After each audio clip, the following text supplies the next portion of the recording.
CM Revanth Reddy ఎన్నికల్లో ఇచ్చిన హామీ మేరకు కాంట్రాక్టు ఉద్యోగులను రెగ్యులరైజ్ చేయాలని టీఎస్ యూటీఎఫ్ నాయకులు డిమాండ్ చేశారు.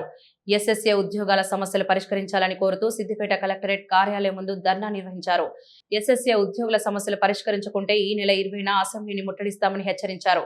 సమగ్ర శిక్ష ఉద్యోగుల సమస్యలను రాష్ట్ర ప్రభుత్వం వెంటనే పరిష్కరించాలని డిమాండ్ చేశారు. తెలంగాణ ఐక్య ఉపాధ్యాయ ఫెడరేషన్ టీఎస్ యూటీఎఫ్ ఆధ్వర్యంలో ఈరోజు మా సమగ్ర శిక్ష ఉద్యోగులు మరియు కేజీబీబీ యూఆర్ఎస్ ఉద్యోగుల కోసం ఈరోజు ఈ పోరాట మార్గాన్ని ఎంచుకోవడం నిజంగా అభినందనీయం.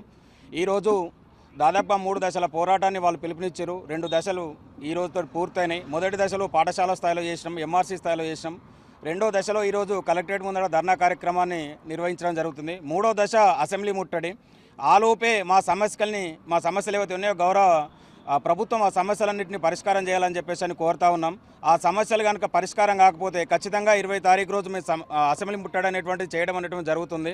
గతంలో కూడా సీఎం రేవంత్ రెడ్డి గారు మాకు ఆయన ప్రధాన ప్రతిపక్షంలో ఉన్నప్పుడు హన్మకొండ సెంటర్లో మాకు 100 రోజులలోపు మీ సమస్య పరిష్కారం చేస్తామని హామీ ఇచ్చారు. ప్రభుత్వానికి వచ్చినాక దాదాపు 100 రోజులు కాదు 2 సంవత్సరాలు పూర్తయినా కూడా ఇంతవరకు చేయలేదు.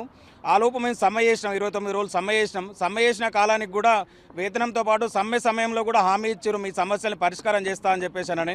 ఇంతవరకు కూడా సమ్మె చేసి కూడా సంవత్సరం అవుతుంది. ఇంతవరకు కూడా ఫైనాన్షియల్ నాన్ ఫైనాన్షియల్ అన్నటువంటి విభజన చేసి ఇంతవరకు కూడా వాటిని పూర్తి చేయలేదు. కాబట్టి ప్రభుత్వానికి మా ఉద్యోగుల తరపున మేము ఒకటే హెచ్చరిక చేస్తున్నాం.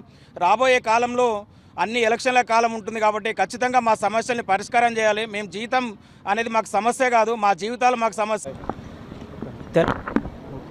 తెలంగాణ రాష్ట్ర ఐక్య ఉపాధ్యాయ ఫెడరేషన్ రాష్ట్ర కమిటీ 3 దశల పోరాట కార్యక్రమంలో భాగంగా మరి పాఠశాల స్థాయిలో ఈ నెల 9వ తేదీన పూర్తి చేసుకోవడం జరిగింది. అదేవిధంగా 2వ దశ పోరాట కార్యక్రమం ఈరోజు అన్ని జిల్లా కలెక్టరేట్ ఎదుట అదేవిధంగా డివిజన్ కేంద్రాల్లో మరి ఎస్ఎస్ఏ ఉద్యోగుల సమస్యలు పరిష్కరించాలని చెప్పి నిరసన ప్రదర్శనలు చేయడం జరుగుతుంది. ఈ సందర్భంగా గౌరవ ముఖ్యమంత్రి గారిని అదేవిధంగా రాష్ట్ర ప్రభుత్వాన్ని టీఎస్ యూటీఎఫ్గా మేము డిమాండ్ చేస్తున్నది ఏంటంటే మరి ఎస్ఎస్ఏ ఉద్యోగులు ఈ రాష్ట్రంలో సుమారుగా 18,000 పైచిలుకున్నారు.